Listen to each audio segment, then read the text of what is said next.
అధికారం చేపట్టిన 3 నెలల్లోనే రైతు భరోసా పథకం రైతు ఖాతాలో వేసిన. ఇదే కాదు, ఆనాడు 2014లో ₹1,00,000 రుణమాఫీ అన్నాడు. ఆ తర్వాత 4 విత్తనాలు అన్నాడు. అసలు మిత్తి ఆయన ఆ ఖాతాలు వేసి 5 ఏళ్లకు ఆయన ఇచ్చిందంత మిత్తికే సరిపోయింది. అసలు అట్లనే రైతుల నెత్తి మీద మిగిలిపోయింది. మళ్ళీ 2018లో అదే మాట ఇచ్చిండు. అప్పుడేదో చెప్పినా సోయి లేక ఇప్పుడు మళ్ళా ₹1,00,000 హామీ ఇస్తున్నా, మళ్ళీ మీకు చేస్తాను. అధికారంలోకి వచ్చిన ఎంబడే మళ్ళా పాడిందే పాడరా పాసుపండ్ల దాసరి అన్నట్టు మళ్ళీ 4 విడతలు అన్నాడు. నట్టేట ముంచెండు. చివరికి ఆయన 2014 నుంచి 2023 డిసెంబర్ వరకు ఆయన రైతు రుణమాఫీ చేసింది 18,000 కోట్ల రూపాయలే. 2018 నుంచి 23 వరకు 11,000 కోట్ల రూపాయలు రైతుల ఖాతాలో వేస్తే అందులో 8,500 కోట్ల రూపాయలు మిత్తికే సరిపోయినాయి. ఆయన చేసిన రైతు రుణమాఫీ నికరంగా 3,000 కోట్ల రూపాయలే. కానీ మీ సోదరుడిగా, మీ బిడ్డగా, పాలమూరు బిడ్డగా, నల్లమల్ల అడవులో నుంచి వచ్చిన నేను ఒక రైతు బిడ్డగా 2 లక్షల రూపాయల రైతు రుణమాఫీ చేస్తా అని సరిగ్గా 60 రోజుల్లో 25,50,000 మంది రైతులకు 21,000 కోట్ల రూపాయలు 2 లక్షలు రుణమాఫీ చేసి ఇచ్చిన మాట నిలబెట్టుకొని మాట తప్పని మడమ తిప్పని పార్టీగా ఈరోజు 25,50,000 మంది రైతులకు 21,000 కోట్ల రూపాయల రైతు రుణమాఫీ చేసినాం. ఇవాళ రైతు రుణమాఫీ చేయలేదంటున్నాడు. నేను సూటిగా సవాలు విసురుతున్న చంద్రశేఖరరావు గారికి వేదిక మీద నుంచి, ఫామ్ హౌస్లో ఉండి వచ్చిన వాళ్ళకి జోలి చెప్పుడు కాదు, అసెంబ్లీకి రా, లెక్కలు చెప్తా. ఏ ఊర్లో, ఏ తండాలో, ఏ గూడెంలో ఏ రైతుకి ఎంత రుణమాఫీ చేసిందో 25,50,000 మంది రైతుల వివరాలు శాసనసభలో పెడతా. 21,000 కోట్ల రూపాయలు ఎవరి ఖాతాలో వేసిందో నేను లెక్క చెప్తా. నీకు చిత్తశుద్ధి, నీకు నిజాయితీ ఉంటే రా, వచ్చే అసెంబ్లీలో నువ్వు మాట్లాడు, అడుగు.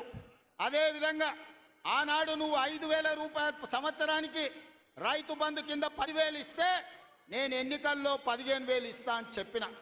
కానీ ఏ రోజు కూడా చంద్రశేఖరరావు గారు మనం అప్పుల్లో లేము, మనం ధనిక రాష్ట్రం, మన దగ్గర సంచుల కొద్దీ గుమ్మీల కొద్దీ రూపాయలు ఉన్నాయని అబద్ధాలు చెప్పిండు.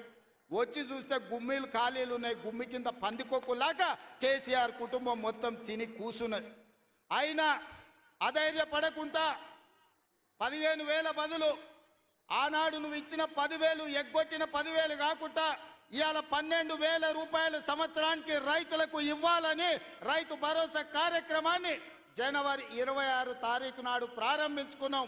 మార్చి 31 లోపల ప్రతి ఎకరాకు వ్యవసాయ యోగ్యమైన భూమికి ఎకరాకు 6,000 చొప్పున మీ ఖాతాలో వేసే పూచి నాది అని నేను ఈ వేదిక మీద నుంచి చెప్పదలుచుకున్నా.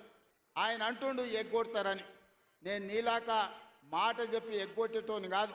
దళితులకు 3 ఎకరాలని ఎగ్గొట్టినావు, దళిత ముఖ్యమంత్రి అని ఎగ్గొట్టినావు, డబల్ బెడ్రూమ్ ఇండ్లు అని ఎగ్గొట్టినావు.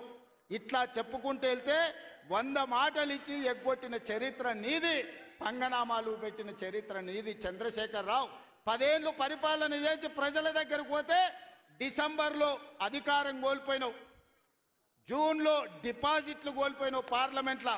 ఇప్పుడు మెదడు కూడా కోల్పోయినట్టే ఉన్నాడు ఆయన పెద్ద మంచి ఫామ్ హౌస్లో పండుకొని. డిసెంబర్లో ఆయన అన్నీ చెప్పిండు.